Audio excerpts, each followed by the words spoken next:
what else has been going on in my life? Don't really know. But essentially, I keep saying that.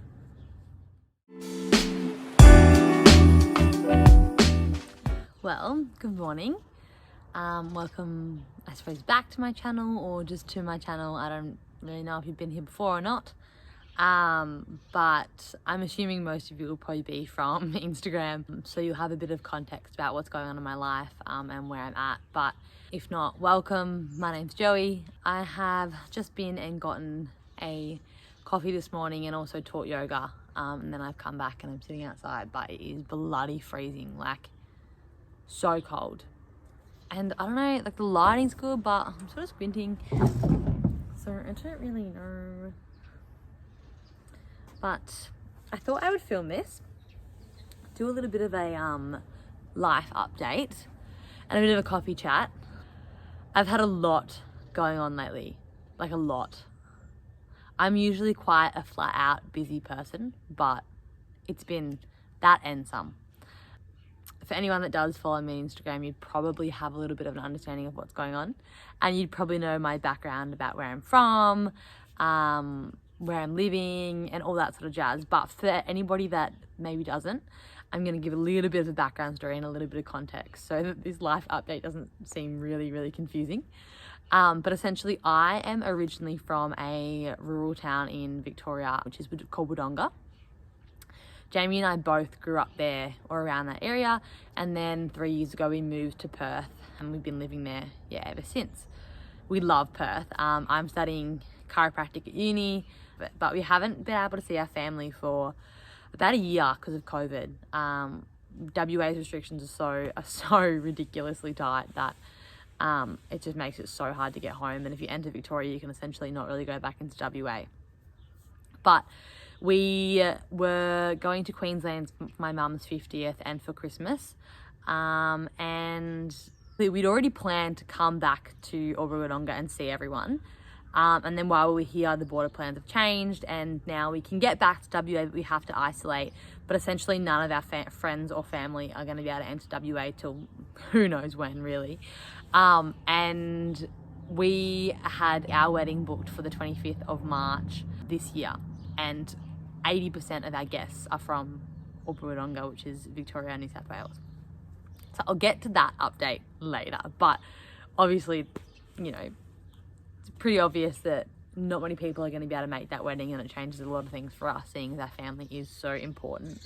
But we've just been home essentially since the 3rd of Jan. So it's nearly been a month now, which is crazy. It's gone so fast. We've both been working just because we can't afford to have that much time off work. But Jamie's picked up work with his boss that he used to work with when he lived here. And then I've randomly just been working at a cafe called the Piccolo Pod. Best coffee in Wodonga, might I add. But I've been working there just a couple of days a week, essentially just covering, and then teaching yoga 4 classes a week while I'm home. So that's been actually awesome. It's been really cool, and I've had so many friends and family come to yoga, so it's been fun to teach them and sort of just teach a bit of a different style of yoga as well, because a lot of them haven't done much yoga before. So that's been fun. Jamie and I can get back into WA, but we have to isolate. So we are planning now on heading back to WA on the 21st of Feb. And then we're going to isolate for 2 weeks at home after that. But the biggest update that I have, which is a very hectic, crazy update, and a lot of you that have me on Instagram know, but we have decided to move the wedding forward and have it here. So we made this decision a couple days after the border changes were announced in WA. We thought about it, we chatted to everyone, we tried to see what was possible.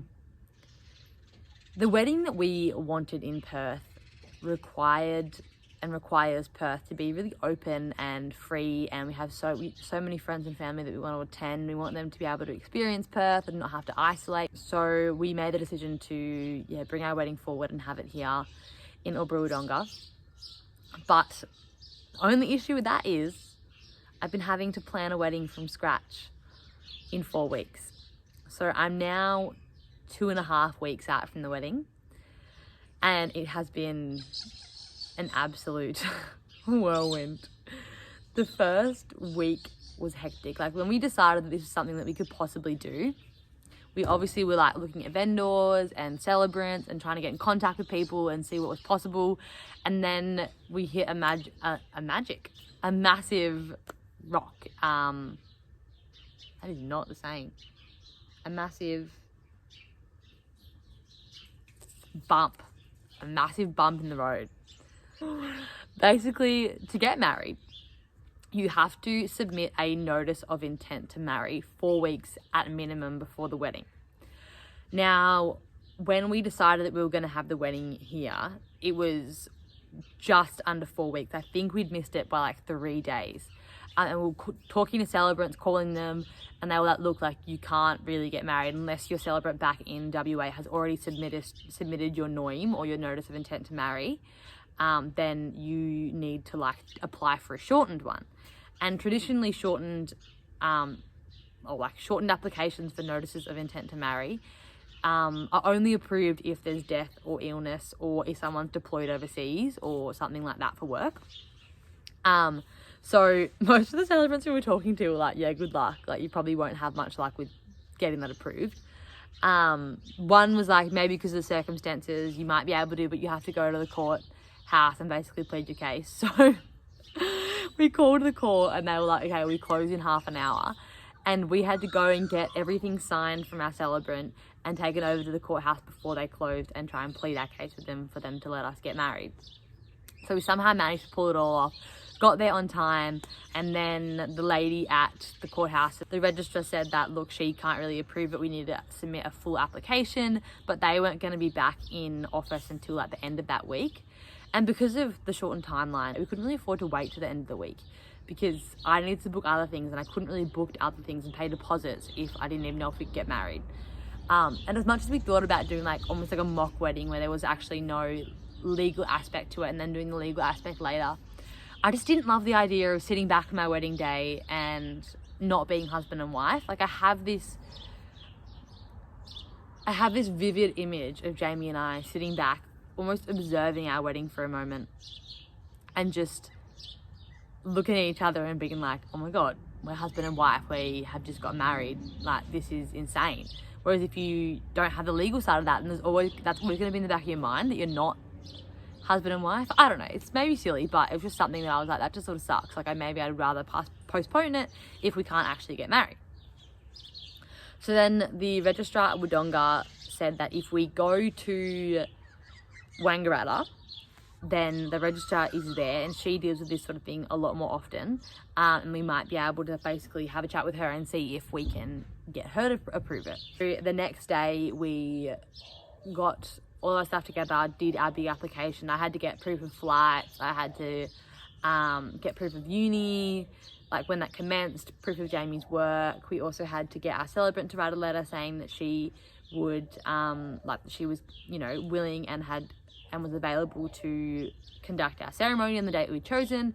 And then I had to email all that off to the Wang registrar, and then she gave me a call at about 11 o'clock and was like, look, I'm happy to do it for you guys, come on down, we can have a chat, and then I will sign the application for a shortened NOIM. So obviously we were absolutely stoked, so we raced down to Wang and she signed it all. And then basically from then we were like, okay, cool, this is happening. Like that was the make or break moment. We'll either, if we can get that approved, we'll do it. If we can't get that approved, then we won't do it. And then it ended up happening. And then ever since that moment, I've essentially just been like booking vendor after vendor, trying to organize everything. Because although it is rushed and I know that you don't have to have everything on your wedding day, because we already had to compromise on so much with the venue, like, or our Perth venue that we loved, and we weren't able to have that anymore. I really wanted to have a lot of the things that I really valued and I really wanted. So I tried to work really hard to make that happen and to have that all there. And again, I still don't really know exactly what the wedding's gonna look like. It's been such a whirlwind. I am low-key stressed that I've forgotten really important things. But hopefully I haven't. But yeah, it's been very, very hectic. And I can probably confirm that like 80% of my blood is caffeine. I have just been living off coffee and it's so bad. So bad. I know I love coffee. I'm a massive coffee fan. But this is just giving me the permission that I don't need to drink so much coffee. But we're getting there. We're getting there. Everything's actually starting to feel a lot better. I feel like I booked all the main vendors now. It's just a matter of liaising with them, which I feel like I would be at this point anyway. Like organising the exact run sheet, finalising, you know, set list for music, all that sort of stuff that I would have probably been finalising at this point of the wedding anyway. So it's just that first week, so like last week, which was, I think was just the most hectic, just trying to get everything booked in and trying to find a photographer, videographer, all those things that are actually still, you know, you want someone that's good. So being able to find that in such short notice, especially somewhere like Oburudunga where there isn't heaps and heaps of people that do it, yeah, that was quite stressful, but we've gotten there. But it's thrown such a just spanner in the works. Like, it's just not how we expected the start of this year to go. Don't get me wrong, we are both so excited, and the only thing that genuinely matters to both of us at the end of the day is getting married and being there with each other. Our family is so important, and I'm so excited they can be there. But the other stuff, it's just stuff. It's just things that you want and that you think you need. And then you speak to people and everyone just sort of says that it's not what it's hyped up to be. At the end of the day, the most important parts of the day and the night are like the moments you get to spend with your, you know, your new partner and your family. And yeah, so I'm just trying to keep that in mind. Just, yeah, remembering that the only thing that really matters is Jamie and I. And I'm sure that it'll be absolutely perfect. I do have a couple of questions on Instagram actually, which I wanted to answer. Let me just get them up. Anyway, while we're waiting for that,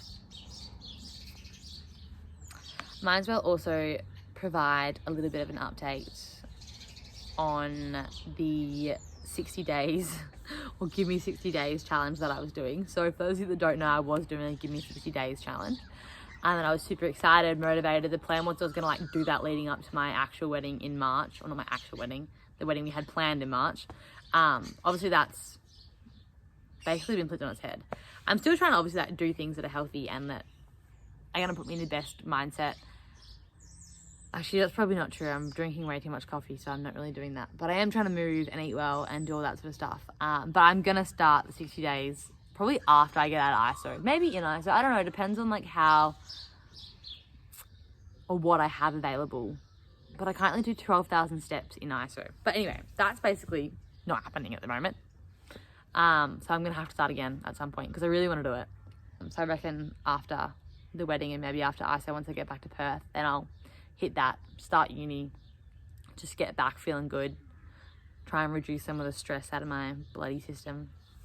We also had heaps of stuff in Perth, like for the wedding. Like we had all of our wedding favors and like little things that I'd ordered over time for the wedding. So I've managed to get all of that shipped over. One of my girlfriends and actually one of my bridesmaids who isn't going to be able to make it, two of my bridesmaids can't make it, and Jamie's best man, and then obviously some of our guests from Perth. She went over and packed everything up and has sent it all over. So I'm honestly so grateful because that saved us heaps as well. Like we've already spent so much money on that. So to lose that would have really, really sucked.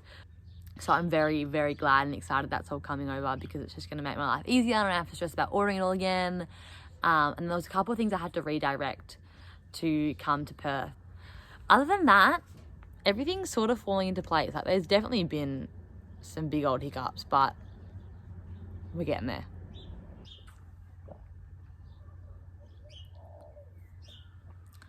I always find it really interesting as to what people order for their coffee. I go between two, either an almond latte or I'm a long black with just cold water, like a little bit of cold water. But some people have some hectic coffee orders. Like working at a cafe, you have to like write little letters on the lid to like symbolize what people are having. Sometimes people tell you things and it's like 6 letters long. It's like six different factors that go into that coffee.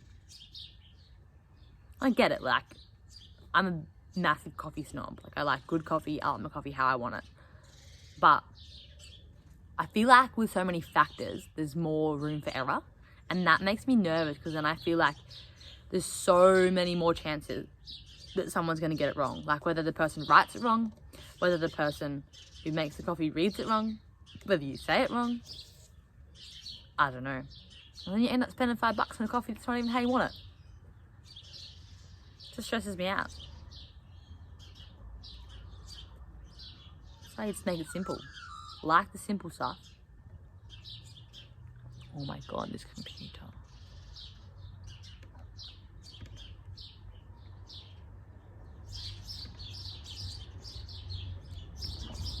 I've also had heaps of questions about the venue we're getting married in or at here.